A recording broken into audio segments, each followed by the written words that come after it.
Hey everyone, this is Sayoxy from Triangle Gaming. Today I'm going to be bringing you a League of Legends guide. More specifically, it's going to be a top lane guide for Soraka the Star Child. Now this is going to be a pretty basic guide, so we're going to take a quick look at her abilities, masteries, runes, and then I'm going to show you an item build that I like to use for her. Also at the end I'm going to throw in some gameplay footage so you can get a little look of how she plays. So let's go ahead and get into it. Now first off, we're going to take a look at Soraka's abilities. Start with her passive, Salvation. Soraka's health and mana restoring abilities are 1% more powerful for each 2% health or mana the target is missing. So that pretty much just means that the lower the target is on health, Astral Blessing will heal more, and the lower the target is on mana, Infuse will give more mana.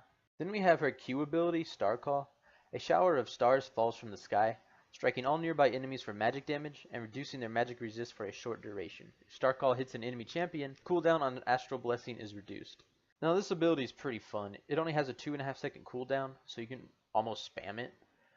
It is, however, her only damage output ability besides her basic attack. But every time you hit a champion with it, like it says, it also reduces the cooldown of Astral Blessing, so allow you to heal yourself more. Also, since it hits everything around you, it's really easy to take down packs of minions and pretty simple to get last hits. Next we have her W ability, Astral Blessing. Soraka blesses a friendly unit, restoring health and increasing armor for a short time. Now this is a pretty good heal. The only downside is it does have a 20-second cooldown, but as said a little while ago, it works in unison with Star Call, which every time you hit an enemy with Star Call, it reduces the cooldown of Astral Blessing. So you're naturally going to be reducing its cooldown, and you're going to be able to use it more often.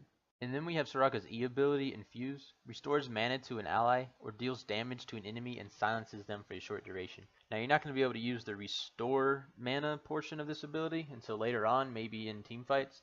So mainly you're going to be using this for its silence effect. You can use this in initiating to help you get the drop on your opponent, or even if you're running away and they're chasing you down, you can throw this on your opponent and make them wait that much longer to be able to use an ability on you. And then last we have Soraka's ultimate, Wish. Soraka fills her allies with hope, instantly restoring health for herself and all friendly champions. It's a great heal, it's a great clutch heal, great for team fights. Also when you use it, it hits across the entire map.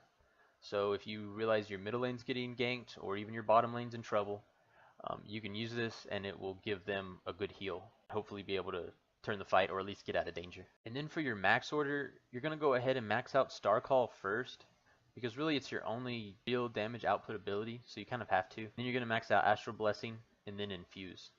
Obviously you're going to max out Wish whenever you get the chance to. Alright, now let's go ahead and take a look at the masteries I have for her.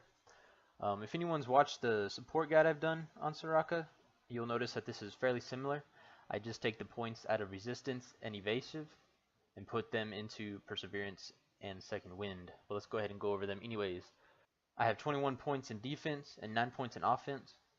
First I got 2 points in block for a little bit of damage reduction, 2 points in enchanted armor for some more magic resistance, 1 point in unyielding for a little bit more damage reduction, 3 points in veteran scars for a little bit more health, 1 point in Juggernaut for even more health, 1 point in Oppression to reduce the damage taken from impaired opponents, 3 points in Hardness for a little bit more armor, 1 point in Reinforced Armor to reduce the damage taken from critical strikes, 1 point in Swiftness to reduce the effectiveness of slows, 3 points in Perseverance to give you a little bit of health regeneration, which will always help out in top lane, 1 point in Second Wind for a little bit more self-healing, 1 point in Legendary Guardian. As before, I really just put this in here because I needed to get to the next tier, but you know, it always helps to have a little bit more armor and magic resist.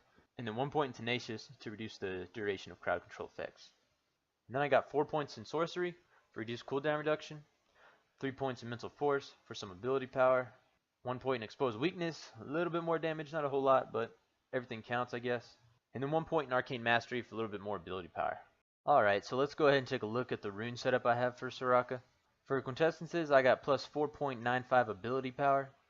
For Marks, I have plus 0.87 magic penetration. For Seals, I have plus 1 armor. And then for Glyphs, I have plus 1.34 magic resist. Now the reason that I have the armor seals and the magic resist glyphs, and also the same reason that in my masteries I built into the defensive tree, is Soraka doesn't have a whole lot of burst damage. She has a very good sustained damage, so I do this to kind of help her outlast her opponent. Alright, now let's go ahead and take a look at the item build I have for Soraka in top lane. Now obviously you're not going to go ahead and get all this stuff to begin with. For a pretty basic start, you're going to go ahead and get Doran's Shield for a little bit of health and also some health regain. as well as 1 potion. Now if you're worried about sustainability, you'll go ahead and pick up Crystalline Flask, as well as 3 health potions, and then 2 mana potions. Now on your first recall, you're going to go ahead and pick up Boots of Speed for a little bit more movement speed, as well as your Blasting Wand for some more ability power. Now for your core items, you're going to go ahead and take Relay's Crystal Scepter for some health and some ability power. Also it has a pretty nice passive, helps just passively slow your enemy. And then we have Spirit's Visage, give you some health, some magic resistance, get you some health regain, some cooldown reduction. And then we have Frozen Heart, go ahead and get you a little bit more armor, some more mana, some more cooldown reduction.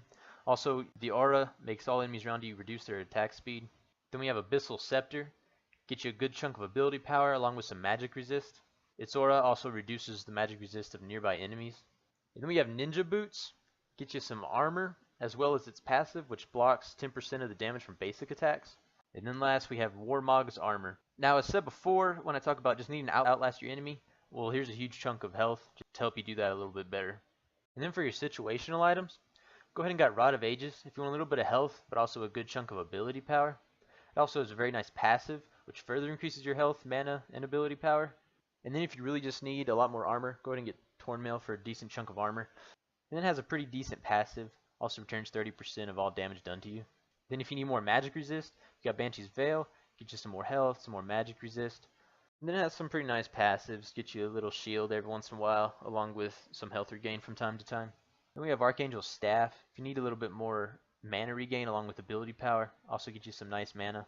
It's passive, which is nice. It also scales with your ability power, so that's always cool. And then it also works pretty nice with your other passive, which increases your maximum mana. And this last one really is if you're kind of having a little bit of trouble with mana. Go ahead and get you also a little bit of ability power, along with some magic resist and some cooldown reduction.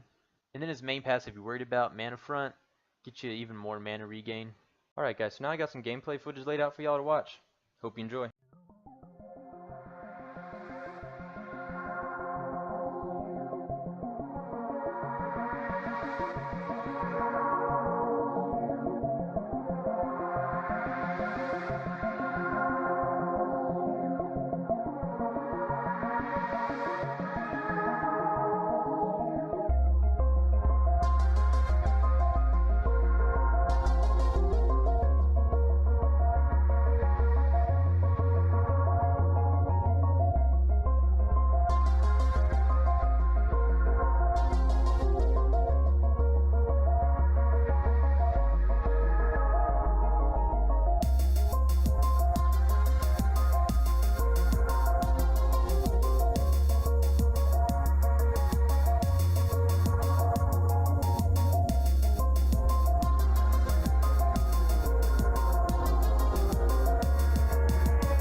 Alright guys, that's going to go ahead and do it for this guide.